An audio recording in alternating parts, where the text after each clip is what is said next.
this video, I will share some discoveries that I made while painting on watercolor canvas. It's Fridrix canvas panel. My reference will be this photo of a frozen lake that a friend of mine took in Russia. I love the colors, I love the light, and I will try to replicate it with watercolors. I think canvas texture will help me show the texture of the eyes. I'm also hoping that it will be easier for me to scratch back to white on canvas, then it will be easier than on paper to show those marks on the ice where people were ice skating or doing something on it, and also I will need to show those patches of snow on the ice. First thing I need to do is give my canvas a wash of clean water with a soft brush to get all the air bubbles out of the gesso. While this dries, I need to let it dry completely. I'm going to prepare my colors. I'm using fresh pigments straight out of the tube. What we need to know about painting on watercolor canvas is saturated color application with minimum water in the pigment works best. Colors don't stay very well on canvas. It's easy to lift them, so instead of applying multiple layers of watercolor, experienced artists who have more experience than I, this is only my third or fourth painting on watercolor canvas, experienced artists recommend impasto color application with minimum layers to prevent lifting paint from previous layers. I have a couple of slots left. They're not, I have some paint left over there, but I will be using them for mixing paint. I think I will need moon glow a little bit later to create those dark tree silhouettes and the buildings and the people that I see in the reference, and also some of the reflections. I will start painting with the sky. I want to paint that beautiful sunset. I know that it's sunset and not sunrise because my friend never gets up before noon, so I know she was taking that picture in the evening. She's a night owl, and I'm using fresh paint, a big brush, trying not to bring in a lot of water. I still bring in some, and canvas has zero absorption, so we need to, when we work on it, we need to remember that all the paint will stay on the surface, and I will have to do something to mix that paint. You see I'm starting to apply blue, and I'm trying to mix those colors. So unless I let the color float and mix by itself, it needs a little bit of help. And I think what I'm going to do is use a dry, soft brush and move the pigment the way I want it to be. I will probably need several brushes as they will get wet. They are not going to work because they will just pick up the pigment. But while it's still dry, I can use that soft brush to move the pigment and kind of mix it and distribute it the way I need it to be on canvas. I initially gave my canvas a bit of a slope, but I think I actually need to work on it more horizontally. I can't stop and change it because I'm in the moment painting. I don't want the paint to dry, I want it to mix.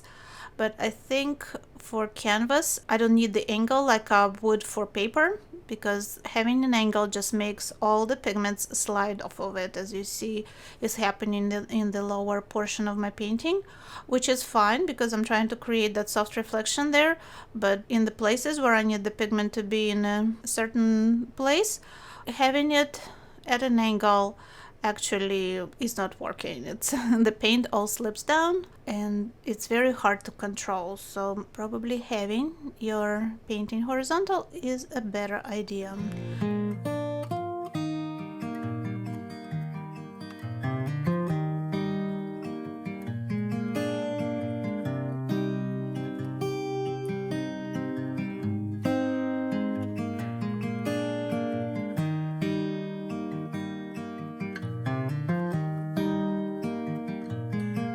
My brush lost a hair, and I know from experience it's a bad idea to try to pick it up with my fingers, so I'm using a palette knife to get that brush fiber. Let's add even more pigment to the sky. I really want saturated colors, and I'm very gently touching the canvas with the brush to distribute the pigment. Not to move it, but just gently guide it in the right direction. So basically using colors fresh out of the tube with minimum amount of water, because any amount of water just makes the pigments run too much.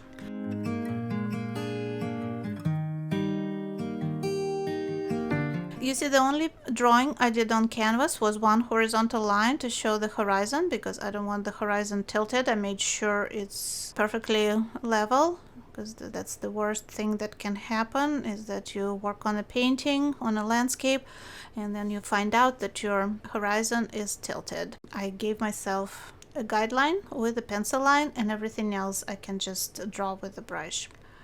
My sky is done. All I need to do is paint the lower portion of the canvas and show the lake. It's going to be basically the reflection of the sky, so using the same pigments, using a flat brush.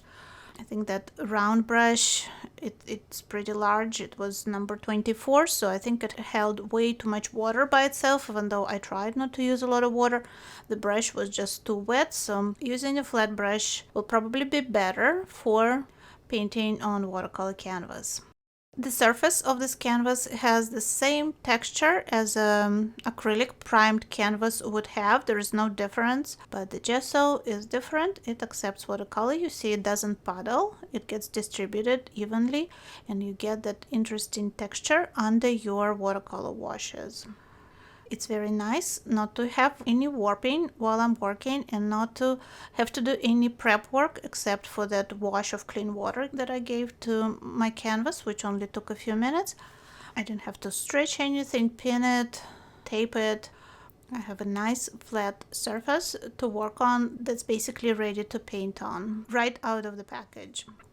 I'm really piling on pigment in the lower portion, because you see how dark the colors are, how saturated they are on that frozen lake. And of course, I need to get rid of all those brush marks. So I got another flat brush. It's dry, and I'm trying to move the pigment and smooth it out without actually picking it up. I'm just gently guiding it. And actually, once the pigment starts to dry a little bit, once it's not super wet, it's much easier to smooth the wash. So maybe giving it a few seconds to dry makes it easier to work with it. Let's draw the distant horizon, and I want to make sure that my first wash is saturated enough. There will be this tree with its reflection, but I don't want to touch that first wash very much, especially not in the sky, because I got everything where it's supposed to be. And I think I have enough color saturation. The recommendations that I saw online for watercolor canvas is to try to work a la prima with just one layer as much as possible, to avoid messing up your work and to maintain those smooth watercolor washes. I'll let my first layer dry. I'm squeezing out some moon glow because I want to work on the dark tree silhouettes, on the reflections, and I need something much darker. I don't have any black on my palette, and I think black would look too warm and too out of place in this painting. Moon glow has some black in it, but it also has a lot of blue. It's very deep purple color, kind of convenience color that Daniel Smith produces, and I think it will work really well for my subject matter. I'm adding even more blue to it to push it into the background, and I'm using 3/8 of an inch dagger brush with very fine end that gives me interesting varied lines to paint that tree. I think the worst thing that happens when we try to paint a tree is to make all the branches kind of uniform and too orderly, because I don't want that tree to look like a brush. I want it to look like a real tree. So I'm trying to paint all those branches, make them all different thickness, make them go in different directions. At the same time, looking at the reference photo and trying to kind of catch the character of that tree, because all the trees look different and their branches grow differently. So I am referring to my photo to make the trees look realistic. Again, I have very little water on the brush. I'm using very saturated fresh pigment, and you see that I don't get any streaks. It goes on very smoothly on canvas, and I do get very saturated color. So hopefully that one color application will be sufficient to achieve the tonal range, the depth that I need in my painting. Watercolor will of course lighten when it dries, so we will have to see what happens. I'm very interested as an artist in alternatives to watercolor papers, so I Did a lot of experiments with different surfaces, with using watercolor grounds, with using watercolor canvas, and just regular acrylic primed canvas. I will leave you some links to those videos in the description below under this video.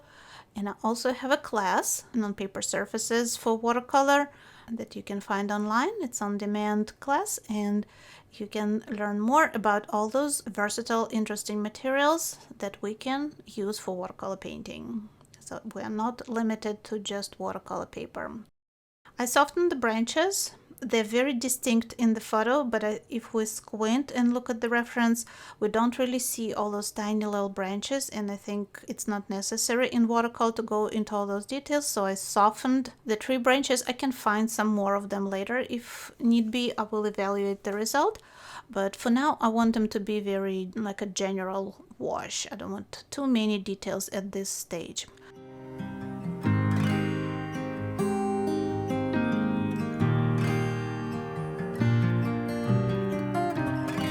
In the reflection of the tree, I added some opera rose to my moon glow to make the reflection a little lighter. If you look at the reference photo, it's slightly lighter than the trees themselves. And I realized that to paint the reflection, when I started working on it, that I shouldn't look at the reference photo anymore, because obviously I didn't copy those trees exactly. So to paint the reflection, I actually need to look at my painting and try to imagine what the reflection is going to look like of those trees that I painted. So it was a bit of a surprise for me, because I kept looking at the reference photo and realized that it's not going to look right because of all the changes that I did to the trees.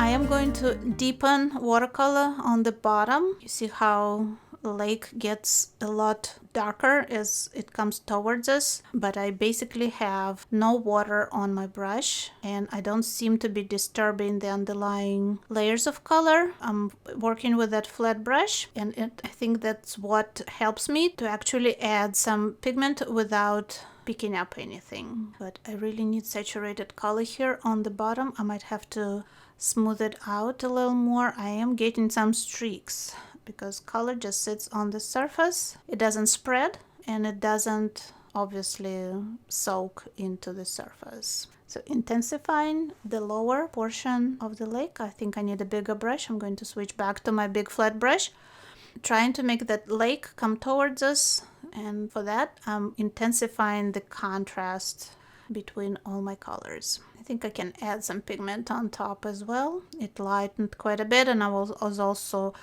unifying my painting, so I think it needs a little more pigment there on top as well to make it really stand out against that light sky.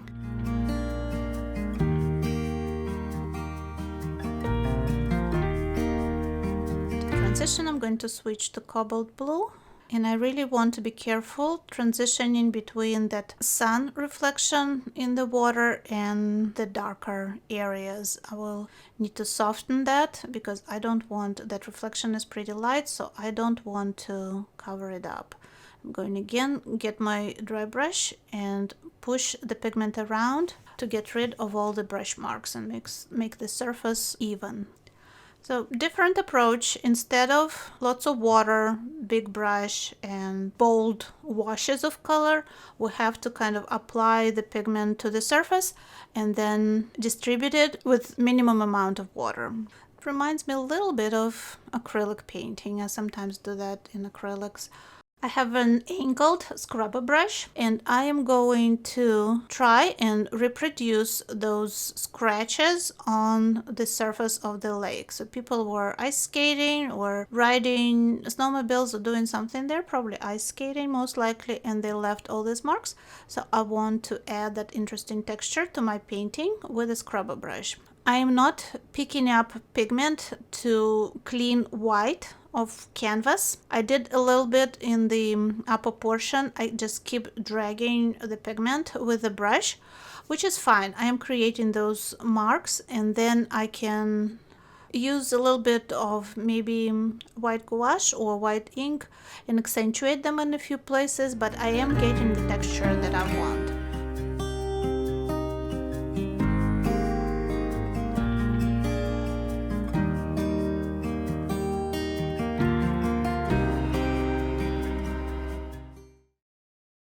I'm going to try something stiffer for scratching. It's very nice not to be able to damage the surface. The canvas is very sturdy, so I can experiment with different scratching techniques without worrying. And this surface allows me to find the best tool for the job. With paper, we really have to be careful and kind of know in advance what we're doing, not to damage the delicate surface of paper.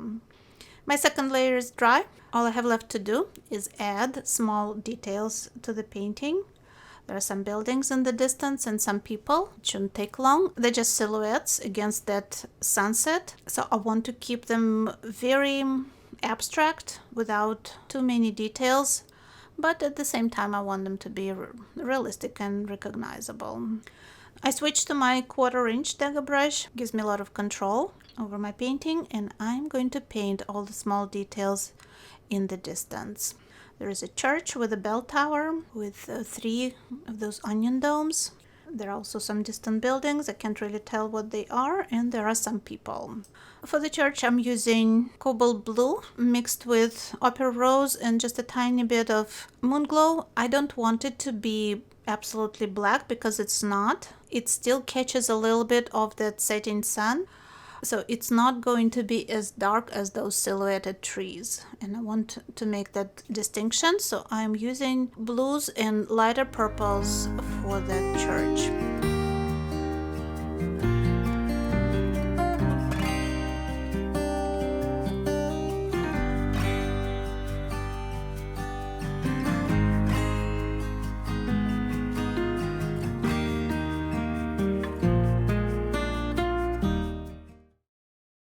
A little more scratching on the water. The ice is not perfectly smooth, so I really want that texture. Stiff brush works really well. I was not able to use those brushes on paper because they were tearing up the paper, but on canvas they work great. They allow me to correct the edges, create some texture, lift up paint. So these are really stiff brushes, work well on the surface. I think the trees can use a little more definition. Let's find just a few branches here. Takes just a second to add a few brush strokes. Definitely don't want to paint every single branch that I see in the reference photo. That's just not going to look right, not going to look like watercolor. We can very quickly end up overworking. And that's the problem with working from reference photo. I just love the colors in this one and I wanted to try it, but of course really what is needed is to be there on location and do a quick sketch. It would be too cold, of course, to work outside with watercolors. They will just freeze. But if you want to capture a scene like that, the best thing to do is of course to do a quick pencil sketch to get the amount of details that we can see with our human eye and to get all those tonal relationships right, and then to paint from that sketch and from the reference photo. But unfortunately I cannot be on that location, so I am going to paint from the photo and just keep in mind that everything I see needs to be adapted to human eye instead of the camera eye. The church will have a reflection as well. Let's paint this. Really, it's going to be very sketchy. It's distorted there in the water. We can't see it distinctly.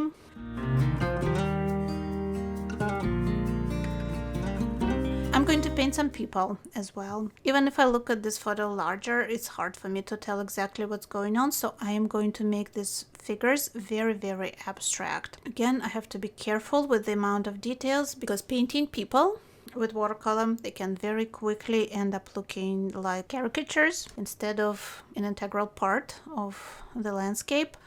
So I'm not going into any details. I'm just painting very general silhouettes, just trying to keep the proportions right and make them look, proportionate, like adults walking on that ice on the lake.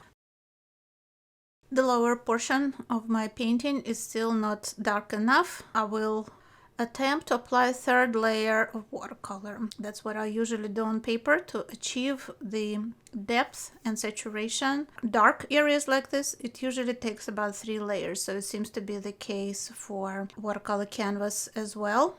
Still using almost pure pigment and trying to move it around with my dagger brush. I want to unify and deepen the reflection of the trees on the ice. Varying the color to a certain extent, I'm adding more blue, some more moon glow, and also some opera pink to get that nice purple color. And I'm trying to also keep those marks that I scratched on the surface with my scrubber brush to keep the texture of the ice that I painted.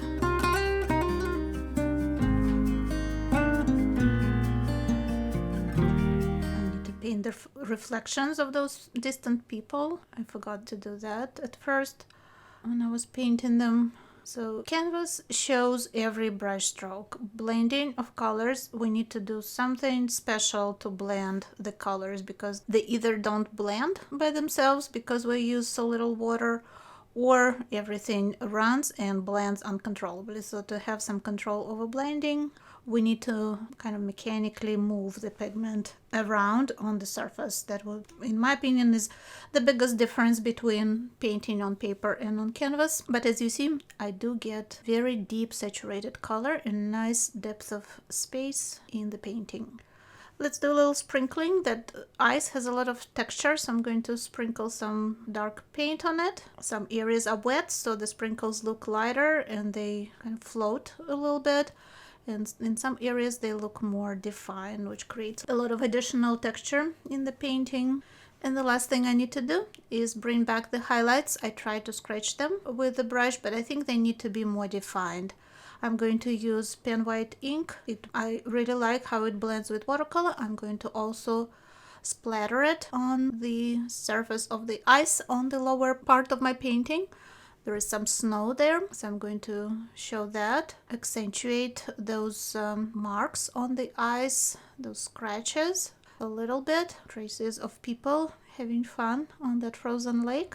Let me know in comments if you've ever tried watercolor canvas and what's your opinion of that surface. Do you think it widens our options as watercolor painters, or you think traditional watercolor paper is a better choice? I'm really curious to know your opinion. Don't forget to check other links on the subject in the description below. I hope you enjoyed this video. I hope you found some useful information in it. Thank you so much for watching it, and I'll see you in the next one here on Tamirab Studios channel. Help other artists to see this video by liking or sharing it. To see future videos, subscribe and click the bell button to be notified when they're published. Thanks again and stay creative!